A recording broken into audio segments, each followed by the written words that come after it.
بسم اللہ الرحمن الرحیم، السلام علیکم، میں ہوں حمزہ اشرف اور میں ہوں صفیہ خان۔ شامل کرتے ہیں ہیڈ لائنز۔ کیا واقعی بلدیاتی الیکشن ہونے جا رہے ہیں؟ پی ایس پی کے رہنما انیس قائم خانی شہر کا دورہ کرنے کے بعد بولے، ہر جگہ پانی ہی پانی ہے۔ پیپلز پارٹی کے پاس 12 سال سے حکومت ہے اور ایم کیو ایم کا 4 سال سے میئر ہے، دونوں نے مل کر شہر کا بیڑا غرق کر دیا۔ بولے، تمام مسائل کا واحد حل مصطفیٰ کمال کے پاس ہے۔ کراچی میں بادل جھوم جھوم آ رہے ہیں، لگاتار پانی برسا رہے ہیں۔ مونسون کے طاقتور اسپیل نے شہر قائد کو دھو دیا، کراچی کو ڈبا دیا، نالے ابل پڑے، ملیر ندی اوور فلو، کورنگی کاز وے بند، ریڈ زون میں نکاسی آپ کے لیے پاک فوج کے نوجوان آ گئے۔ کئی علاقوں میں حادثات، چھت گرنے سے اور کرنٹ لگنے سے 6 اموات۔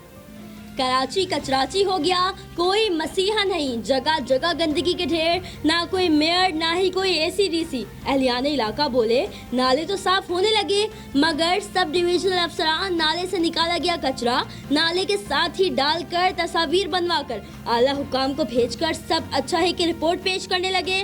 عوام کا کہنا ہے کہ بارش اور تیز ہوا ہونے کی وجہ سے وہی سارا کچرا دوبارہ نالوں میں چلا جاتا ہے، یہ کوئی مسئلے کا حل نہیں۔ شہریوں میں شدید غم و غصہ۔ سندھ سرکار کا شادی ہالز، اسکولز اور درگاہیں 15 ستمبر کو کھولنے کا فیصلہ، ریسٹورنٹس رات 10 بجے تک کھلے رہیں گے۔ وزیر اعلیٰ سندھ مراد علی شاہ نے کورونا ٹاسک فورس کے اجلاس میں کہا، ویکسین آنے تک کورونا کے ساتھ رہنا ہوگا۔ ستمبر کے پہلے ہفتے میں صورتحال کا جائزہ لیا جائے گا۔ فیول پرائس ایڈجسٹمنٹ کی مد میں نیپرا نے بجلی 2 روپے 6 پیسے فی یونٹ مہنگی کر دی۔ اضافہ 2019 سے جون 2020 تک ہوگا۔ صارفین پر 20 ارب روپے سے زائد کا بوجھ پڑے گا۔